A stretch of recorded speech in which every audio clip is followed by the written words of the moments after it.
Masayang araw, mga ka-PL. Eto na ang pinakahihintay nating lahat, mga kababayan. Sana mag-granted ito. Sana hindi ito harangin. At higit sa lahat, mga kababayan, sana hindi po nila gamitin ang kanilang bend the law power, mga kababayan. Siguradong magugustuhan nyo po itong balita na umiikot na po ngayon sa social media, mga kababayan. Pero syempre, para legit ho tayo, nagmula po ito sa isang mainstream media, mga kababayan. Eto na ho. Ipanalangin nyo po ito, ha? No? At higit sa lahat, sana mag-collaborate, ha? Itong si Senator Amy Marcos at itong mga dating opisyal ng gobyerno dito sa gagawin nila laban kay Bongbong Marcos, mga kababayan. Eto na ho. Impeachment case versus Marcos. Yan, may question mark naman po. Pwedeng mangyari, pwedeng hindi, pero nasa 80% yata, mga kababayan, na itutuloy ito.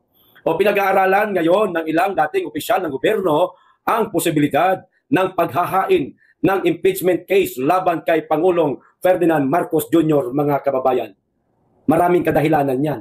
No, mas lalo sigurong madadagdagan pa yung kadahilanan. No? Kung sakasakaling magkaroon po sila ng collaboration, Amy Marcos, Inday Sara at itong mga dating opisyal ng gobyerno, bit-bit yung napakaraming impeachable offense di umano ayon kay Vice President Sara Duterte, maliban pa po dyan yung kay Amy Marcos. Ayon kina dating Negros Oriental Representative Jacinto Paras, si Congressman Jing Paras, ito mga kababayan, at dating Presidential Anti-Corruption Commissioner Manuelito Luna, kasalukuyan pa nilang tinitimbang ang mga isyong maaaring magsilbing basihan ng impeachment.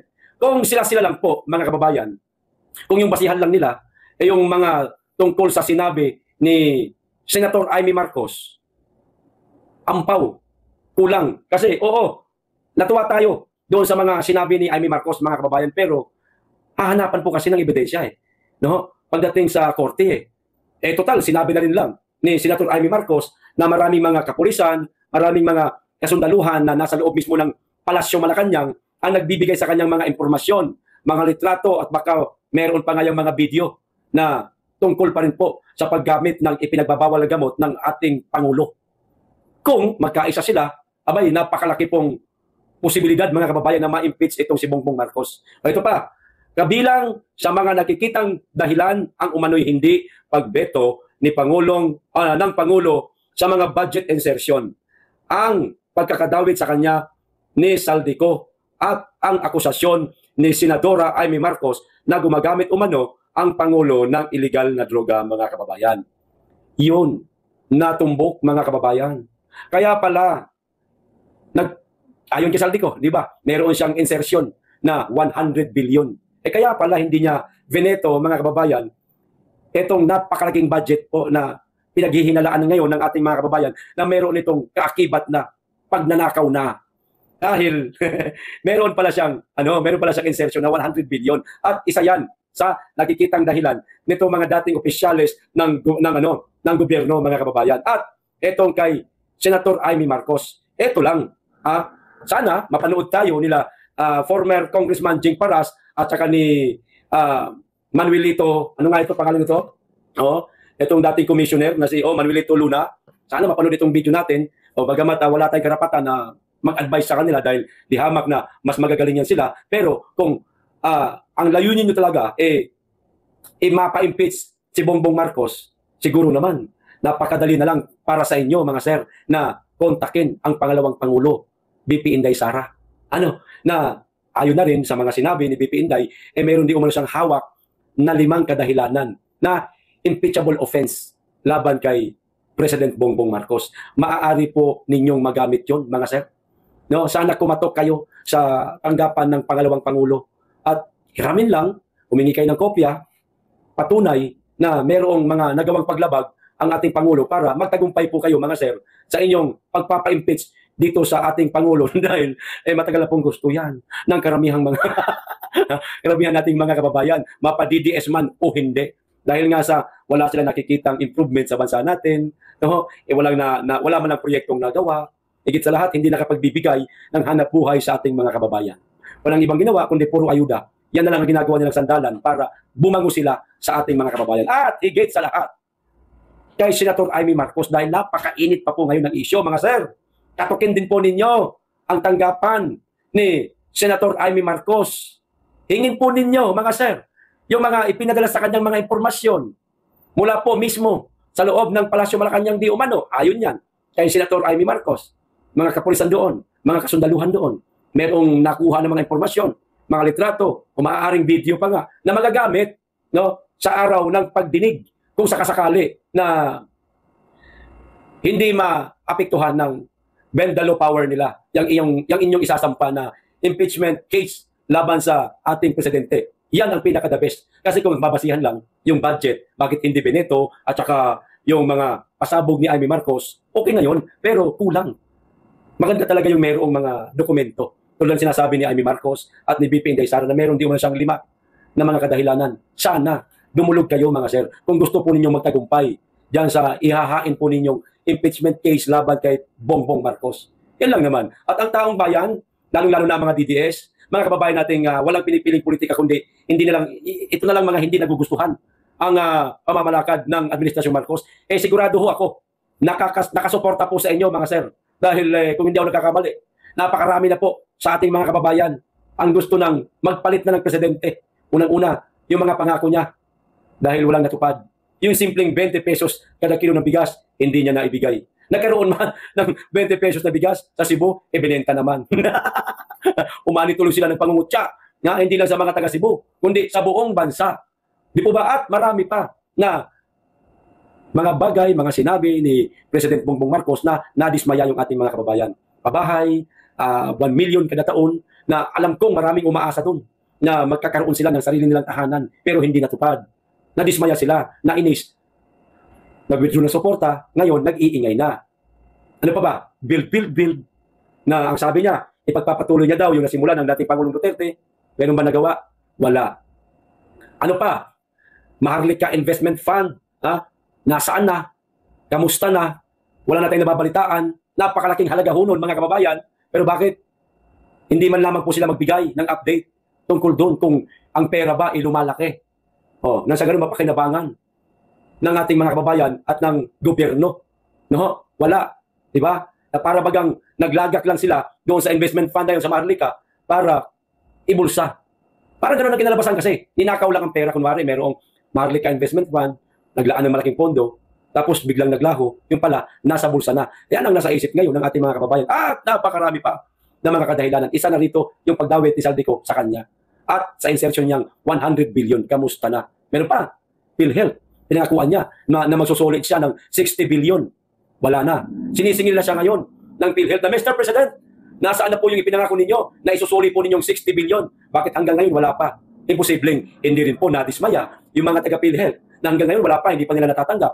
Kasi malalaman naman natin yan, mga kababayan, kung natanggap na ng mga taga-PhilHealth kasi mismong ang PhilHealth po ang magsasabi at pipick upin po ito ng mga iilang mga bayarang media para pabanguhin yung amo nila. Kaso wala nga wala tayong nababalitaan. Sa madaling salita, hindi pa yata na isusuli ni Marcos yung 60 billion na kinuha nila sa PhilHealth. Samantalang, sabagay, next year pa naman po ulit magkakaroon ng budget. Ang tanong, kung aabutin ng 2026, mga kababayan. Di ba? Ito pa isang balita. Naku, napakarami po nating dapat pag-usapan ngayon, mga kababayan. Itong sinabi po ng tagapamahalang pangkalahatan ng Iglesia ni Cristo. Simple lang naman po yung sinabi niya. Pero hindi niya po ito masasabi, mga kababayan, kung wala po sila nakuhang mga impormasyon na maaaring gawin sa mga kaanib ng Iglesia ni Cristo. At alam ko na hindi papayag ang tagapamahalang pangkalahatan na si Ka Eduardo Manalo, mga kababayan, kapag merong nangyaring hindi maganda sa mga kapatiran nila. Ito, simple lang yung sinabi niya. Pero palaban, mga kababayan, may tapang. Palaban talaga. Ito, mga kapatid, mamamatay muna ako bago nila kayo pinsalain. Isa na siguro dyan, mga kababayan, na maaaring pinsalain si Senator Rodante Marcoleta, na ngayon hinahanapan na po ng butas. Malay natin, baka meron pa sila. Wala tayong personal na kaalaman, mga kababayan, tungkol sa sinabi nito ni Ka Eduardo, kung gaano kalalim yung hugot niya, bakit niya ito nasabi. At ang tanong din natin dito, mga kababayan, kung totoo ba talagang sinabi ito ng tagapamahalang pangkalahatan na si Ka Eduardo Manalo, na ito ngang, mga kapatid, mamamatay muna ako bago nila kayo pinsalain. Di ba gay nagkaroon po ng 2 araw ng rally ang Iglesia ni Cristo. Di ba? Dapat nga 3 araw yun eh. Pero biglang pinatigil. Maaaring meron yatang nagbulong-bulong sa kanila, mga kababayan. Kaya ininto, no? Bulong ba na alam nyo yung maaaring pananakot na naman, panggigipit na naman, kaya hininto na lang ng mga Iglesia ni Cristo para walang gulo. Hindi tayo sigurado dyan. Maaaring ganun lang kasi hindi maglalabas ng ganito. Ang ganitong pahayag ang ka Eduardo kung wala silang mga nababalita ang bulong-bulungan na patungkol sa kanilang mga kaanib. Isa na dyan si Senator Rodante Marcoleta at ang anak ni Senator Rodante Marcoleta na si Congressman Paulo Marcoleta, mga kababayan, na maaari ding pag-initan yan. Lalong-lalo na ang administrasyon na ito, mga kababayan, lahat ng mga uusig sa kanila, pinatatahimik nila sa pamamaraang alam nila na masasabi natin ba na pang-aabuso na, no, ng kanilang kapangyarihan. Kasi nga sila ngayon ang nasa taas. Tandaan nyo po, President Bongbong Marcos, sir, hanggang 6 na taon lang po kayo kung papalarin pa yan. Pagdating ng araw, mawawalan din po kayo ng kapangyarihan. Tandaan po ninyo, sir, President Bongbong Marcos, yung ama ninyo, 30 taon, nakaupo. Kulang-kulang. Hindi, bata pa ako na eh. Basta matagal na muno sa ating bansa na nagdeklara pa nga ng martial law. Pero, ano nangyari? Sa kapangyarihan ng taong bayan, napatalsik pa rin. Pwede hong mangyari sa inyo yun. Katulad po, ng sinabi ng dating Pangulong Duterte na baka magaya kayo sa tatay mo. Hindi po lahat ng araw ay Pasko. Matatapos at matatapos din po kayo dyan, Mr. President. Sana naman po, huwag po kayo masyadong abusado sa kapangyarihan na ang simpleng mamamayan na nanawagan lang ng accountability at transparency, walang iba, kundi itong mga kaanib sa Iglesia ni Cristo, pipinsalain pa ninyo di umano. Ayon po ito sa kumakalat ngayon sa social media, lalong-lalo na itong sinabi ni Ka Eduardo Manalo. Wag po sanang ganon, Mr. President, na malakas lang kayo ngayon, may kapangyarihan lang kayo ngayon, kasi kayo pa ang nasa tuktok. Yan. Kayo pa ang nasa upuan. Paano pag dumating ang araw na mawala na sa inyo lahat ng yan? Maging na mga kaalyado mo ngayon, saan po kayo pupulutin yan? Hindi kaya itakwil na kayo ng tuluyan ng ating mga kababayan? Madadamay lahat, pati mga anak mo. Pag po sana maging abusado, sir. Ito pa, mga kababayan. Itong tungkol naman po sa sinabi ni Ramon Tulfo Abateca, parang unti-unti na yatang lumulundag o sumasa kabilang bakod itong si Ramon Tulfo, mga kababayan. Meron po siyang in-expose tungkol po ito sa masasabi nating iskandalo, no, pagnanakaw sa Presidential Communications Office. Kung totoo man itong sinasabi ni Ramon Tulfo. Kilala po natin si Ramon Tulfo, mga kababayan no? May pagka-anti-clear din ito May pagka-fake news. Pero totoo ito, mga kababayan, maaaring ang dahan-dahan ng inihahakbang ni Ramon Tulfo yung kanyang paa papalayo sa administrasyong Marcos dahil nga siya ngayon maka-admin pro-admin siya ngayon Baka meron nang nalalaman itong mama na ito na hindi magandang mangyayari sa administrasyong Marcos o mismo kay Marcos. Mga kababayan, kaya ito parang tumatumbling na. Parang babaliktad na siya. Lumabas na. Ito na. Natanggal si dating Secretary J. Ruiz sa Presidential Communications Office PCO dahil nawala ang 50 million pesos sa kanyang vault. Kaninong vault? Kay J. Ruiz. Sino nakakaalam ng password? Hindi naman pwedeng ang sekretarya. Kahit pa sabihin mong sekretarya mo yan. Password na yan Importanteng bagay ang nasa loob ng vault. Bakit nawala? Sino lang nakakaalam ng password? Siyempre, walang iba. Kundi si J. Ruiz. Bakit ka nawawala? Saan napunta?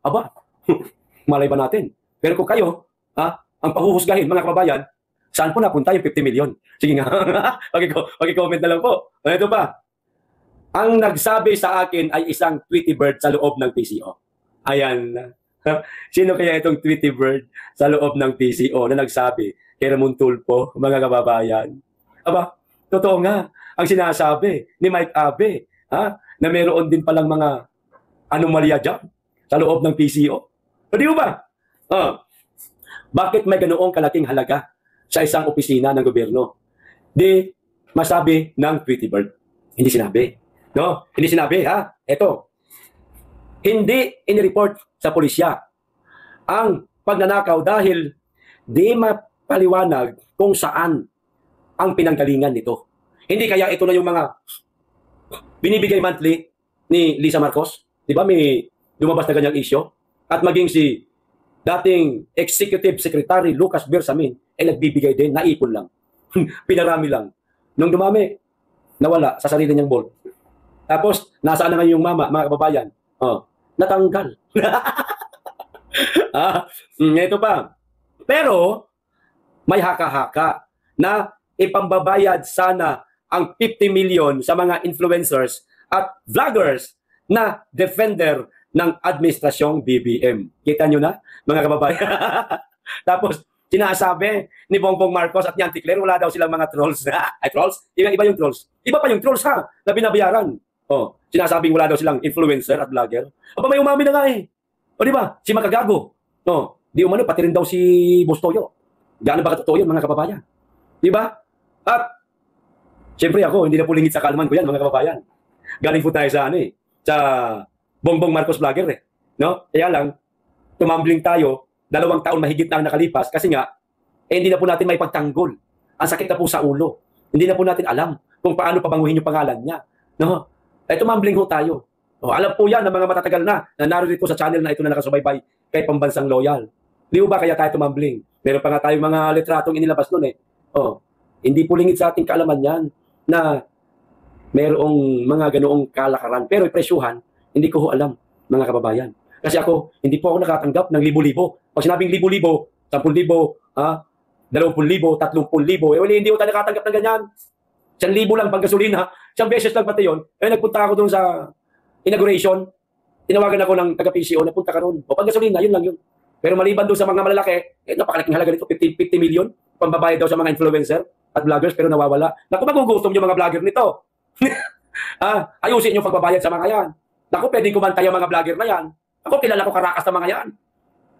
Kilala ko karakas. Nawawala yung 50 million. Hindi maghahanap na naman sila ng panibagong 50 million para may papangsweldo sa mga influencers at vloggers. Ayusin nyo pagbibigay sa mga vlogger ninyo. Baka lahat na magsipagbaliktaran, lumabas ang baho. Naloko kayo dyan. Ito pa, hindi matukoy kung sino ang nagnakaw ng malaking halaga. Natural. Hindi talaga matutukoy. Bakit? Baka walang CCTV yung vault. Dapat kasi kapag mga vault, mga kababayan, tinututukan niya ng CCTV na tanging yun lang ang trabaho niya. Tutukan lang yun. Para nakikitang lagi kung sino ang mga lumalapit doon sa vault, nagbubukas, o sino-sino pa ang mga nakakaalam ng password. Pero para sa akin, mga kababayan, kung ako may-ari ng vault, kahit sa opisina ko, halimbawa lang, halimbawa ako si J. Ruiz. Sa opisina ko may vault. Natural, ako lang nakakaalam ng password niyan.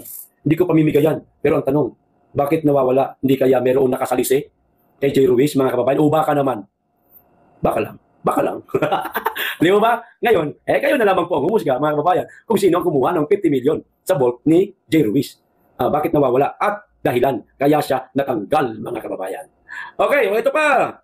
Naku, grabe, sikat na talaga itong presidente natin, mga kababayan. Abay, mantakin ho ninyo. Mantakin ho ninyo, mga kababayan. Pagkatapos pong isiwalak ni Senator Amy Marcos na itong kanyang kapatid ay kumakain ng pulburon 24/7. Ganoon katalamak. Mga kababayan, pinick up po ng mga mainstream media, mga foreign media. Sa atin lang naman ng bansa ang hindi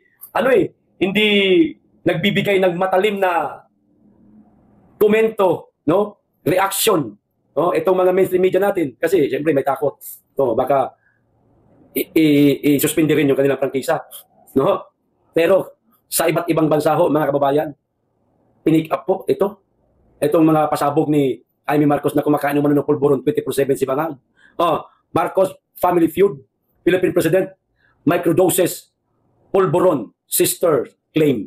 Ayan Senator Amy Marcos explosive allegations of drug use and cover-up tactics against her own brother have defend a bitter family feud. Saan galing to?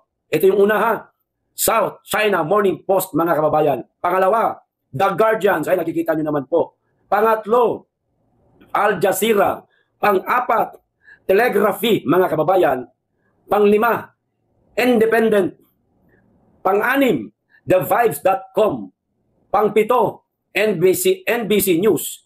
Pang-walo, mga kababayan, itong mula po sa ano ba ito? International Business Link UK.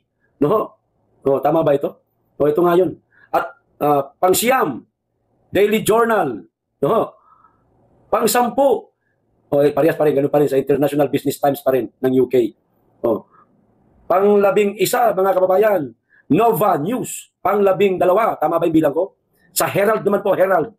Pang-13, Enid News and Eagle. Pang-14, AP. Pang-15, The Sun Chronicle. Ang dami na pala.